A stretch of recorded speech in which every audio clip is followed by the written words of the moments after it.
2014 সালের 5ই মার্চ যেদিন আমি একজন ফুটবলার হিসেবে আমার সাথে আমার বেশ কয়েকজন সহ খেলোয়াড় তারা আনুষ্ঠানিকভাবে আমরা আমাদের প্রিয় নেত্রী দেশনেত্রী বেগম খালেদা জিয়ার কাছে আনুষ্ঠানিকভাবে বিএনপির একজন কর্মী হিসেবে যোগদান করেছিলাম। সেই দিনের যে বিষয়টি ছিল যে আমি যখন যোগদানের পরে বক্তব্য দিচ্ছিলাম, আমি একজন ফুটবলার, আমি খেলোয়াড়, আমি আসলে পলিটিক্যাল বক্তব্য দিয়ে তখন অভ্যস্ত ছিলাম না। কিন্তু আমি যখন বক্তব্য দিচ্ছিলাম ঠিক তখন আমি একটি জায়গায় এসে আটকে গিয়েছিলাম। আমাদের প্রিয় নেত্রী পাশ থেকে আমাকে ঠিক করে দিলেন এবং এই যে তার যে দলের নেতা কর্মীদের প্রতি তার যে মাতৃসুলভ যে আচরণ, তার যে ভালোবাসা, তার যে আন্তরিকতা, এটি আসলে বলার অপেক্ষা রাখে না। এবং তিনি বাংলাদেশের একজন গণতন্ত্রের আপসহীন নেত্রী, বাংলাদেশের গণতন্ত্রের মাতা। তিনি শুধু বাংলাদেশ জাতীয়তাবাদী দলের শুধু নেত্রী ছিলেন না, তিনি বাংলাদেশের একজন অভিভাবক ছিলেন, বাংলাদেশের গণতন্ত্রের একজন ধারক বাহক ছিলেন এবং বাংলাদেশের গণতন্ত্র পুনরুদ্ধারের জন্য তিনি বাংলাদেশের জনগণের সাথে এক কাতারে দাঁড়িয়েছিলেন এবং দীর্ঘ এই গণতান্ত্রিক সংগ্রামে তিনি বাংলাদেশের জনগণকে সাথে নিয়ে আন্দোলন করেছেন, সংগ্রাম করেছেন। তিনি কখনো স্বৈরাচারের সাথে কখনো আপোষ করেননি।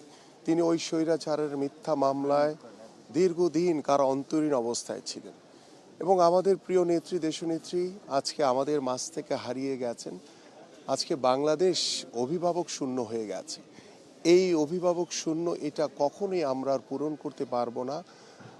যে মা, যে নেত্রী, যে গণতন্ত্রের কথা বলেছেন, সেই মানুষটিকে আমরা হারিয়ে ফেলেছি। আমাদের এই ক্ষতি এটা কখনোই আমরা পূরণ করতে পারবো না। বাট বাস্তবতা কবে কথা বলতে পারছিলেন?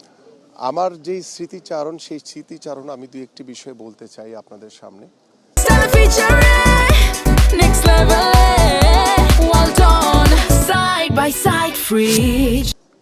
যে 2014 সালে যখন আমি প্রথম বিএনপিতে যোগদান করেছিলাম, সেই দিন থেকে তিনি আমাকে বলেছিলেন যে তোমাকে আমাদের এই অফিসে দেখেছি সবাই খুব পছন্দ করে, তুমি প্রতিদিন অফিসে আসবা, সবার সাথে কথা বলবা, সকল কর্মসূচিতে অংশগ্রহণ করবা। ঠিক সেই দিন থেকে আজ অবধি দলের প্রতিটি কর্মসূচিতে অগ্রভাগে থেকে চেষ্টা করেছি সকল কার্যক্রম করার জন্য।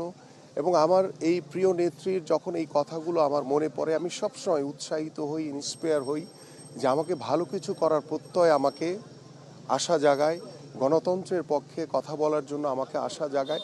এবং আমি যখন প্রথম অ্যারেস্ট হয়েছিলাম, সেই দিন আমার প্রিয় নেত্রী আমাদের মাননীয় মহাসচিবের কাছে বলেছিলেন যে আমিনুলকেও ওরা অ্যারেস্ট করেছে।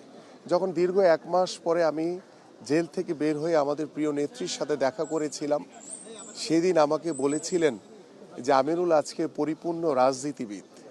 এবং আমি যেদিন যোগদান করেছিলাম সেদিন বলেছে যে তোমরা যে দুঃসময়ে বিএনপিতে আসছো, বিএনপি তোমাদের সব সময় মূল্যায়ন করবে। এবং আমাকে 2016 সালের যে কাউন্সিল, আমাদের দেশনেত্রী বেগম খালেদা জিয়া, আমাদের মাননীয় ভারপ্রাপ্ত চেয়ারম্যান জনাব তারেক রহমান আমাকে স্পোর্টস সেক্রেটারি হিসেবে দায়িত্বভার দেন। এই যে দীর্ঘ এই পথ চলায় যখনই ম্যাডামের সাথে আমি কথা বলেছি, তিনি আরেকটি উল্লেখযোগ্য বিষয় বলেছেন যেটি আমি আপনাদের সাথে আজকে শেয়ার করতে চাই।